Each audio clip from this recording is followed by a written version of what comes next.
नमस्कार, आप देख रहे हैं हमारा खास शो राजपथ। आपके साथ मैं हूं करिश्मा और आप सभी के साथ मैं हूं पूजा यादव। तो चलिए खबरों के साथ शुरुआत करते हैं। और सबसे पहले बात, सरकारी पैसे पर पार्टी का प्रचार करना कैसे आम आदमी पार्टी को भारी पड़ गया, उसका जिक्र करेंगे। अरविंद केजरीवाल को दरअसल ये भारी पड़ गया फैसला, क्योंकि यही उनके ऊपर आरोप लगे और इसी को लेकर उपराज्यपाल ने 164 करोड़ रुपए चुकाने का नोटिस दे दिया। इसके साथ ही देखिए चेतावनी भी दे दी है कि अगर 10 दिन में पैसे जमा नहीं हुए तो आम आदमी पार्टी की संपत्ति को कुर्क कर दिया जाएगा। तो कैसे आखिर आम आदमी पार्टी की मुश्किलें बढ़ने वाली है, इस रिपोर्ट में आपको दिखाते हैं।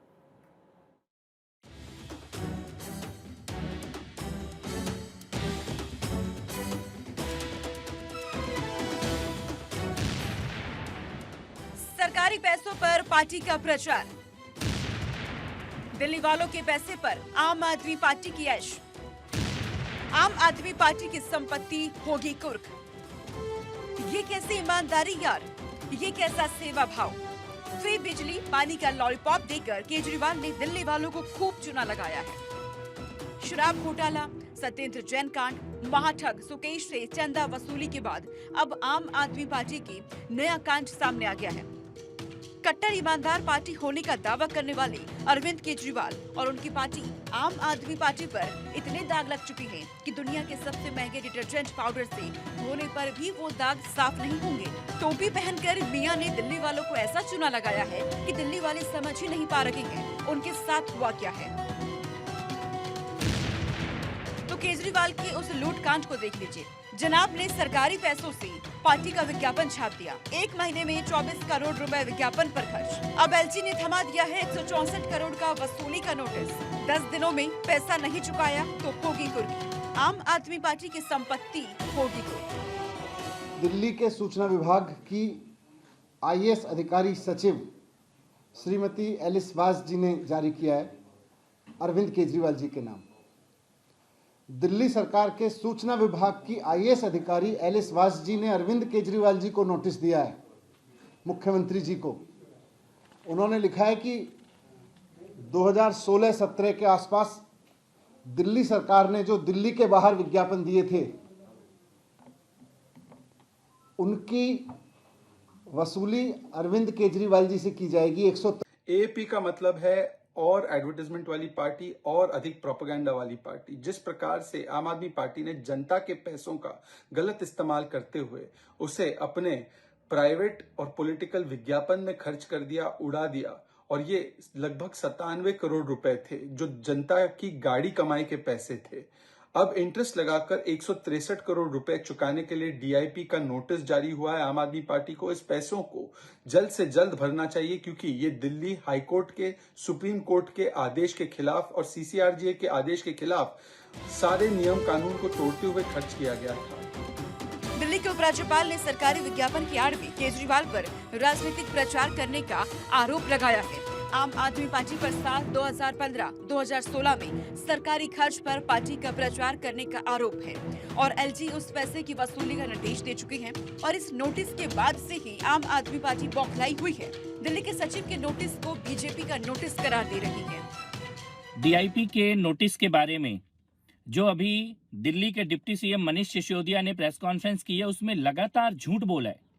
सबसे बड़ा झूठ जो मनीष सिसोदिया ने प्रेस कॉन्फ्रेंस की शुरुआत में ही बोला कि दिल्ली सरकार के ऑफिसर ने दिल्ली के मुख्यमंत्री को नोटिस दिया है। इससे बड़ा कोई झूठ नहीं हो सकता है। दिल्ली सरकार के डीआईपी के ऑफिसर ने दिल्ली के मुख्यमंत्री होने के कारण अरविंद केजरीवाल को नोटिस नहीं भेजा है। नोटिस इसलिए भेजा गया है क्योंकि आम आदमी पार्टी के संयोजक भी अरविंद केजरीवाल है।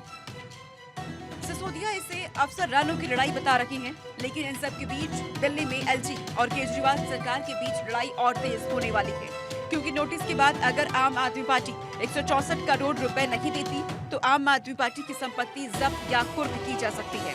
यानी आने वाले दिनों में केजरीवाल और आम आदमी पार्टी की मुश्किलें बढ़ने वाली है।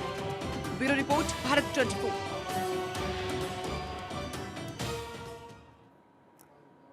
और देखिए बात आप दिल्ली की करते हैं। सवाल यह है कि देश की राजधानी दिल्ली में महिलाएं आखिर कितनी सुरक्षित हैं, और ये सवाल इसलिए भी उठ रहे हैं क्योंकि दिल्ली पुलिस महिला सुरक्षा का दावा करती है, लेकिन उन दावों की पोल खुल रही है। देखिए, दावे चाहे हजारों हो, लेकिन इन दावों के बाद महिलाओं के खिलाफ अपराध में इजाफा हो रहा है, जबकि कमी आनी चाहिए।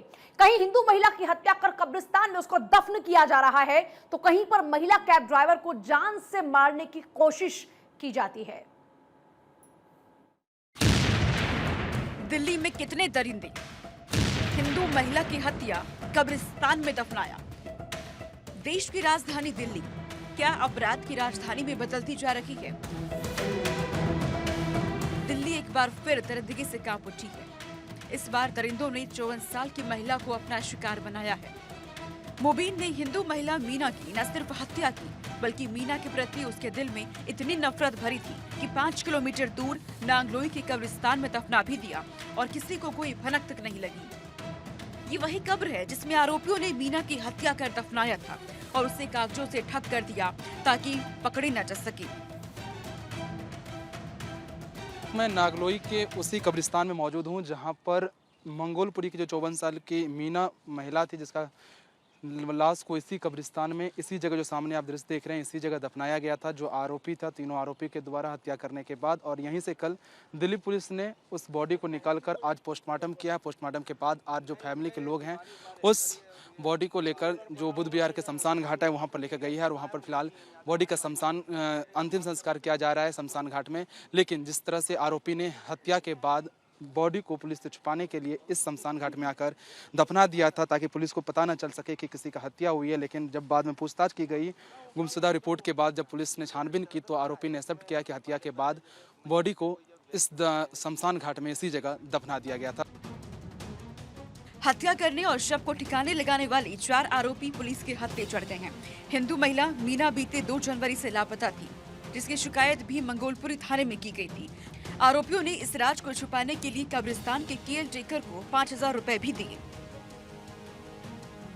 रात को 12 बजे अनलीगल काम करा, 12-1 बजे दफनाया, इसमें पैसे लिए, यही सुनने और जी लोग बताए उन्होंने पैसे लिए और पुलिस ने अपने आप निकाल लिया जी। राजधानी में देर रात महिला उबर कैब चालक से सड़क पर लूटपाट का मामला सामने आया। आरोपियों ने महिला कैब ड्राइवर की गर्दन और बॉडी पर बियर की बोतल से वार कर दिया, जिसके बाद महिला गंभीर रूप से घायल हो गई। महिला के गर्दन और शरीर पर 10 टाके लगे हैं। मैं एक्चुअली उबर में ऑन ड्यूटी थी और फॉग के कारण मैं गाड़ी बहुत स्लो चला रही थी, तो और कश्मीरी गेट का जो एग्जिट वाला गेट है वहाँ से मुझे कस्टमर को पिक करना था। वहाँ पे मैं धीरे धीरे जा रही थी तो सडनली 2 लोग आए। पहले तो उन्होंने ईंट मार के मेरी गाड़ी का शीशा तोड़ा। उसके बाद में जब हाथापाई हुई उन दोनों के बीच में, उनमें से एक के पास कांच की बोतल थी, उन्होंने मेरा फ़ोन छीन लिया, मेरे पैसे ले लिए। जब वो गाड़ी छीनने लगे तब उनके और मेरे बीच में हाथापाई हुई। उस बीच में उनमें से एक ने मेरे गले में कांच की बोतल मार दी। सर, मैंने उनके खिलाफ़ अभी तक मेरी पुलिस से कोई कॉन्ट्रैक्ट नहीं हो पाई है और मैंने अभी तक कोई FIR दर्ज नहीं करवाई है, क्योंकि मैं इस हालत में नहीं हूँ कि मैं कहीं जा सकूँ और हॉस्पिटल में पुलिस वाले मुझे छोड़ के चले गए थे। राजधानी में देर रात महिला उबर कैब चालक से सड़क पर लूटपाट का मामला सामने आया। आरोपियों ने महिला कैब ड्राइवर की गर्दन और बॉडी पर बियर की बोतल से वार कर दिया, जिसके बाद महिला गंभीर रूप से घायल हो गई। महिला के गर्दन और शरीर पर 10 टाके लगे हैं। इन घटनाओं के बाद दिल्ली में महिला सुरक्षा के दावों की पोल खुल गई है। दिल्ली पुलिस पर सवाल उठने लगे हैं, आखिर दिल्ली में अपराधियों के अंदर पुलिस और कानून का खौफ खत्म हो गया है। Bureau report, Bharat 24। और वहीं जोशीमठ में संकट बरकरार है। जोशीमठ के लोगों का जो संकट है वो लगता है कि अभी खत्म नहीं होने वाला।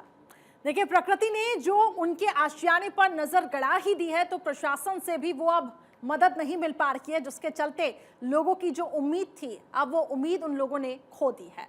देखिए, जोशीमठ में अब बुलडोजर चलने लगा है। लोगों के सामने ही उनके घरों को जमींदोज किया जा रहा है, लेकिन कुदरत के कहर के सामने लोग निशब्द हैं। बोल रही हैं तो सिर्फ उनकी आंखें और आंखों से निकलते आंसू।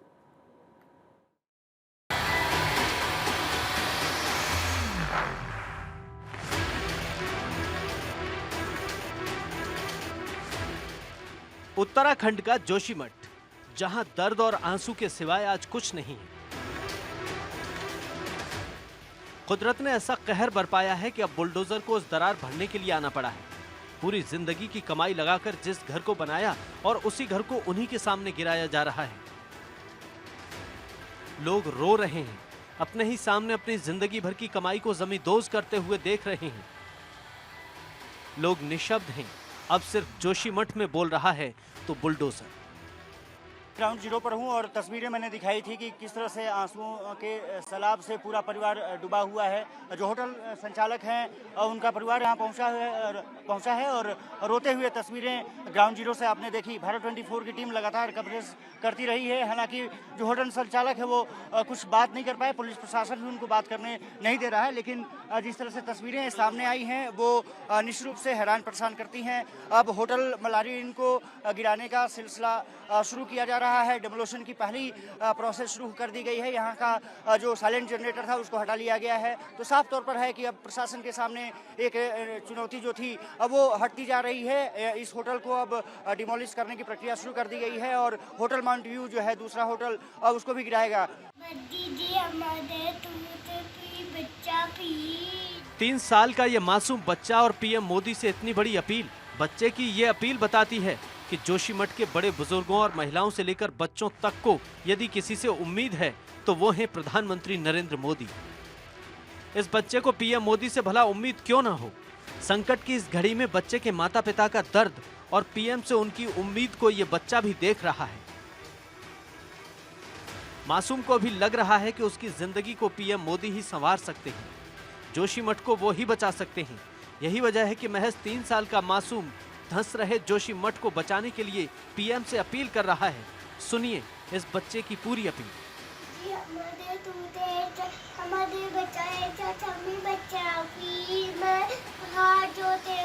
इस मामले पर पीएम मोदी नजर बनाए हुए हैं। जोशीमठ को लेकर पल पल की जानकारी ले रहे हैं, बचाने के लिए लगातार प्लानिंग कर रहे हैं। पीएमओ के अधिकारी फुल एक्शन में हैं। अभी तत्काल रूप से हम 1.5 लाख रुपए की धनराशि फौरी तौर पर अंतरिम सहायता के रूप में दे रहे हैं सभी के खातों में। आज से ही उसको डाल देंगे। आज शाम तक जो है अधिकांश खातों में वो पैसा चला जाएगा, अन्यथा कल तक सभी में चला जाएगा। और उसके बाद जो कमेटी बनाई है यहाँ पर, वो कमेटी तय करेगी कि पहले भी आपदा के समय में जो लोगों के राहत के काम और पुनर्वास की जो व्यवस्था होती थी, जो रेट दिए जाते थे, उन्हीं रेटों पर हम अच्छे से अच्छा रेट यहाँ पर लोगों को देंगे। प्रधानमंत्री ही नहीं, केंद्रीय गृह मंत्री अमित शाह भी जोशीमठ को लेकर चिंतित हैं। शाह ने भी मुख्यमंत्री पुष्कर सिंह धामी से फोन पर बात की और हालात की जानकारी दी। सवाल यह है कि आखिर जोशीमठ में ऐसे हालात पैदा क्यों हुए। एक रिपोर्ट के मुताबिक साल 2021 के बाद जोशीमठ में मौजूद धौलीगंगा और अलकनंदा नदियों में बाढ़ की वजह से ये नौबत आई है। 2021 के बाद अलकनंदा में बाढ़ की वजह से जोशीमठ की जड़ में भूकटाव तेजी से बढ़ा है, जिसकी वजह से भू धंसाव हो रहा है। जमीन नीचे की तरफ धंस रही है, पहाड़ नीचे की तरफ बैठ रहे हैं और यही वजह है कि घरों में दरारें पड़ रही हैं।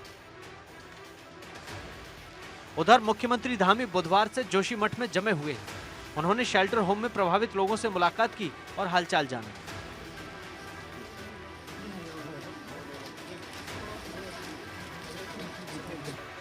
सीएम जब लोगों से मिल रहे थे तब परेशान लोग सीएम से मुआवजे की गुहार लगा रहे थे, मासूमों की बीमारी का हाल बता रहे थे। जोशीमठ को बचाने के लिए मोदी सरकार एक्टिव है, जिला प्रशासन भी फुल एक्शन में है। जोशीमठ में आपदा के बाद राहत सामग्री वितरण का सिलसिला जारी है। सीएम रिलीफ के अंतर्गत हरिद्वार से 5 ट्रक सामग्री पहुंची है। जोशीमठ के आपदा पीड़ितों को यह राहत सामग्री बांटी जाएगी। ठंड से बचाव के लिए कंबल और भोजन सामग्री पहुंचाई गई है। अलग अलग जिलों से जोशीमठ के लिए अलग अलग जिलों से ये सामग्री भेजी जा रही है। जोशीमठ में हालात काफी गंभीर हैं और दिन ब दिन बिगड़ते जा रहे हैं। ऐसे में लोग राहत के लिए धरने पर बैठ गए हैं, लेकिन राहत को छोड़कर इस दिशा में जांच पड़ताल और सर्वे के सिवाय अब तक कोई फैसला नहीं लिया गया है। अक्षय राय और महिमा सिंह कंवर के साथ ब्यूरो रिपोर्ट, भारत 24। तो देखिए जोशीमठ में हालात बेहद खराब है। इससे जुड़ी हर एक डिटेल आगे भी आप तक पहुंचाएंगे। और देखिए कंझावला कांड के 12 दिन बीत चुके हैं, लेकिन अंजलि की डेथ मिस्ट्री अब तक सुलझ नहीं पाई। वहीं देखिए अब दिल्ली पुलिस फॉरेंसिक टीम की मदद ले रही है और आज बताया जा रहा है कि फॉरेंसिक टीम को एक बड़ी कामयाबी भी हाथ लगी। अब अंजलि की डेथ मिस्ट्री सुलझने वाली है, ऐसे संकेत मिल रहे हैं। देखिए रिपोर्ट।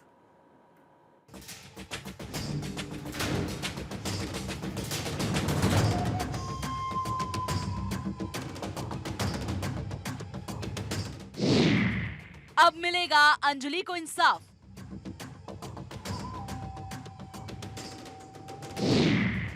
फॉरेंसिक जांच, डेथ मिस्ट्री के कितने राज।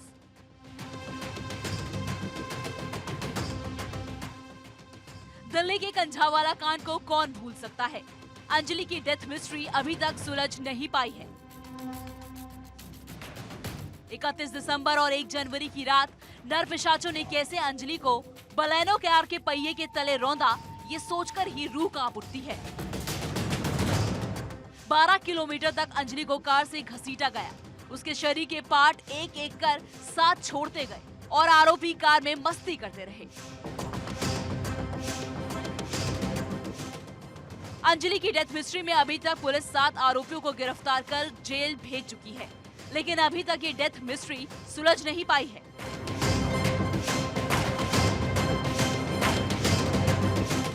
जेसीबी के जरिए हवा में टंगी ये वही कार है जिससे अंजलि को बेरहमी से मारा गया।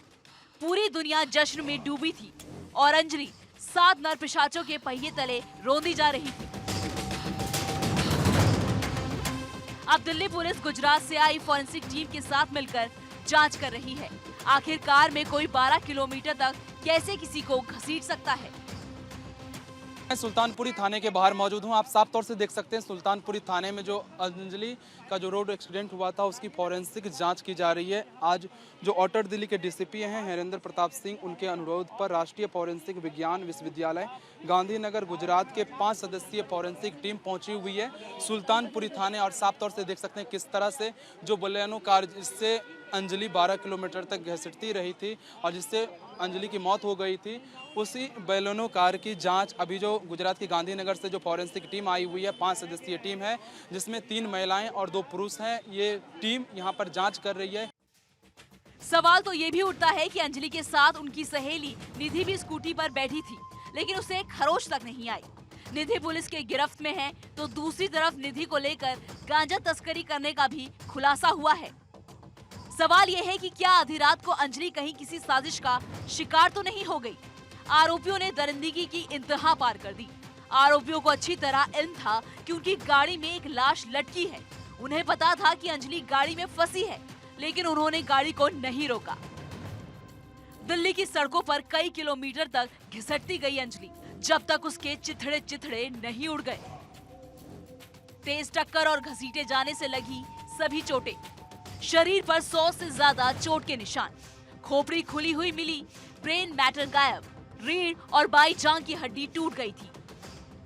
दोनों फेफड़ों में गंभीर चोट। गुजरात में आई 5 सदस्यीय फॉरेंसिक टीम सुल्तानपुरी थाने पर उस कार की जांच में जुटी है जिसमें आरोपी सवार थे और अंजलि को रौंदा गया। फॉरेंसिक टीम कार के निचले हिस्से की भी जांच कर रही है कि आखिर अंजलि का शव फंसा कहां था और अंजलि की डेथ मिस्ट्री का राज क्या है। Bureau report, Bharat 24।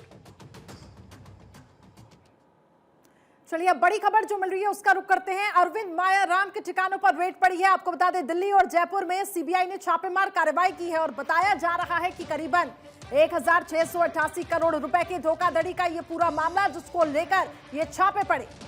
मनमोहन सिंह की यूपीए सरकार में वित्त सचिव का जिम्मा निभा चुके मायाराम और साथ ही साथ गहलोत के करीबी अफसरों में होती मायाराम की गिनती।